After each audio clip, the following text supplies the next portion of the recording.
Hey, this is LEGO Ninjago's Rock Rotor. And spoiler alert, I'm probably going to be saying a lot of positive things about this in this video because it looks like there are a lot of positive things to be said about it. However, I'm just going to show you the features and then you can make up your own mind and decide whether you like it or not.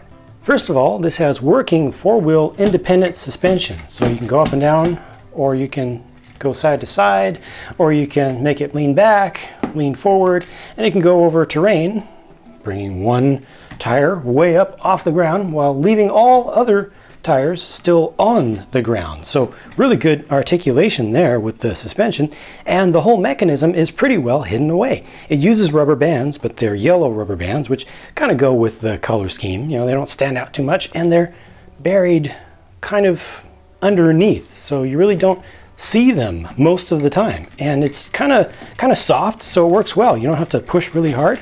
That's good. And taking a closer look at stuff around the suspension area, there are a lot of cool pieces and cool colors, like sand green here, and this is a bogie side for a train, and it's done in dark brown. I want to get lots of those and actually make a locomotive, or at least a train car, with that color used there. This is gunmetal gray, this macaroni piece over here. Got a tooth piece, the 90-degree tooth piece that angles down. It's kind of buried inside of there in gold. This whole thing is a gold mine for parts and cool colors and good uses of parts as well. Hey, check these out. Ski poles, small ski poles for minifigures in gold. There's a pair of them. There are also two more of these macaroni pieces in gunmetal gray hidden up in there. Huh. This is looking like a really good parts pack. Lots of these nozzle pieces in silver, used up above. They're used in the wheel hubs on the inside. This is kind of a drill bit on the back, which is not particularly useful where it is. Maybe you could turn these up and kind of bring the whole thing over like this to drill into the ground while doing a massive wheelie, something like that. But there will be something that I'll show you a little bit later on that'll make a little bit better use of that by moving it. You may see a strange bright orange tire down under there. I'll show you how that works in a minute. Also, these hub pieces are good. Those short chains are good.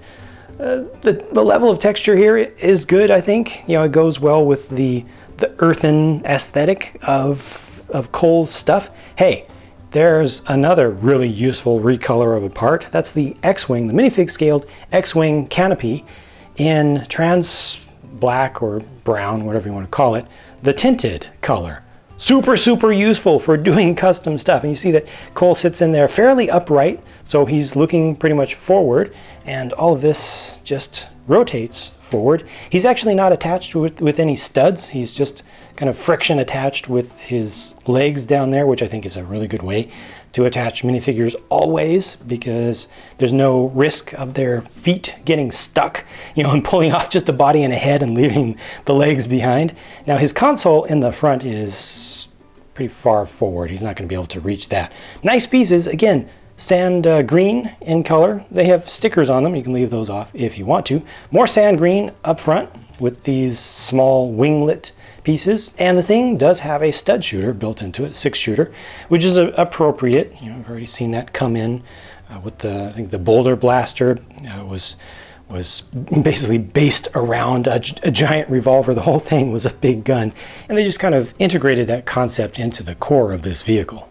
Now, the wheel on the underside, that bright trans neon reddish orange colored wheel, that's connected to some gears which ultimately will rotate the shooter at the front.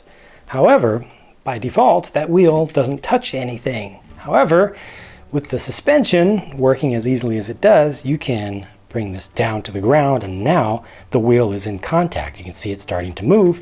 So I'm just going to point this away from me, get that wheel in contact with the ground, and as I move forward or back, it's shooting off the stud shooter until all of the studs are gone.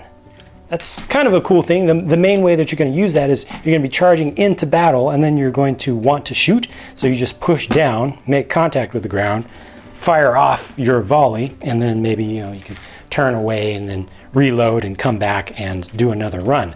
There's another thing that you can do with that. Now that I've removed all the studs by firing them off, now I can take this driller element from back here and get an explanation for why there's some axle sticking out there. It looks a little bit lazy, a little bit unfinished. No, it's very intentional actually. You put that on there, and now if I do like this, push down, now you see that spinning. You see the drill bit is spinning as I go along. Very cool. I actually like that look just like this. I think it might actually look better this way than with the studs in the stud shooter, but that's just a subjective thing, and you can do it either way.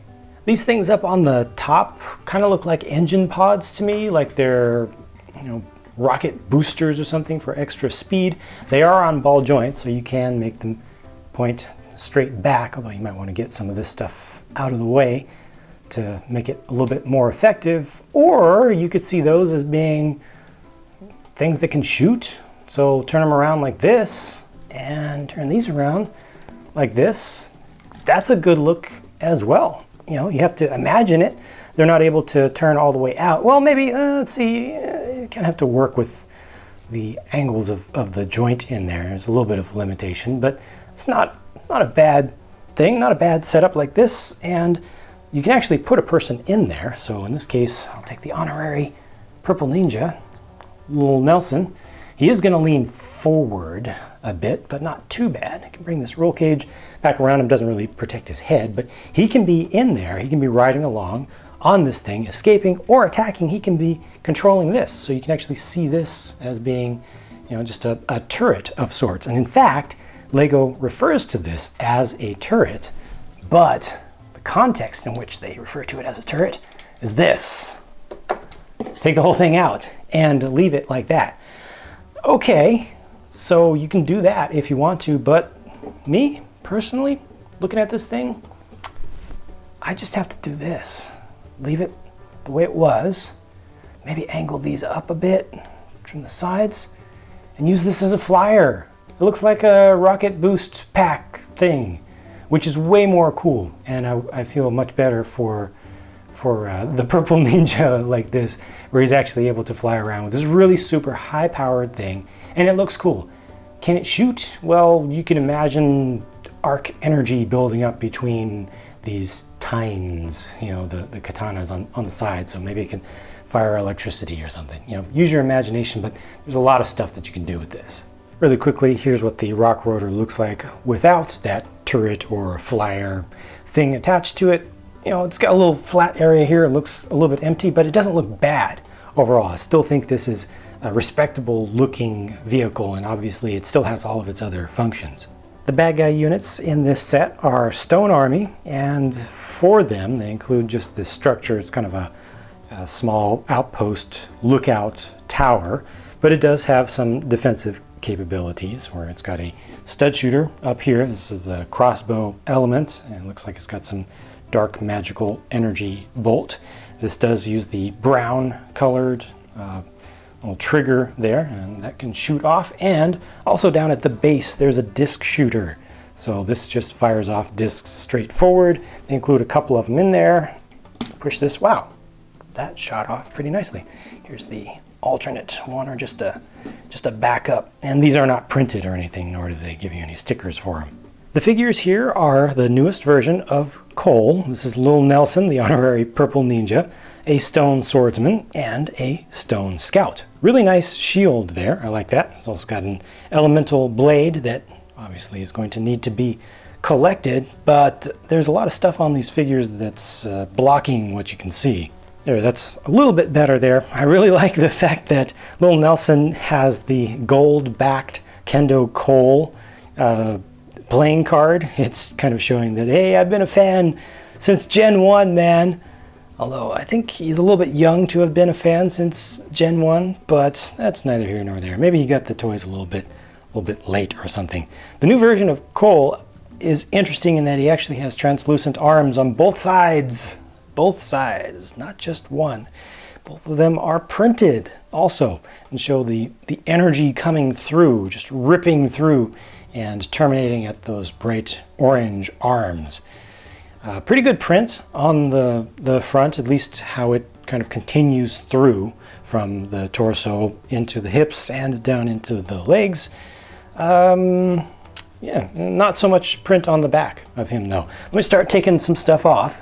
Oh yeah, the Stone Scout over here has a bracket on the back. I'm not sure what the significance of that is, but it's always good to have that extra part so you can attach things in different ways. I also don't yet know the significance of this drawing that's attached to the back of the Purple Ninja there, but we'll see in the actual episodes once those come out. Cole has his alternate face there, nobody else does. And here's a clearer look at everything from the front with the prints and the faces. And there you have it, the Rock Rotor set. I really don't have any complaints about this thing. The figures are good. The little thing on the side is fine. The main build, I think, is really, truly extraordinarily good with all of its functions.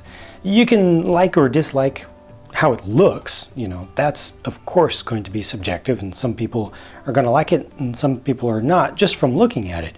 But I think you have to agree that the functions are integrated in well, and it does a lot of things. I do think that this would be very fun to play with, and of course that's the most important thing because this is a toy. Now, based on what you've seen here, and ignoring my own personal thoughts about this, let me know what you think, what your thoughts are about this set. What you think about the new version of Cole and the selection of figures in this set overall, and how you like or dislike the Rock Rotor itself. Share your thoughts in a comment down below. I look forward to seeing your feedback, and I will talk to you again very soon.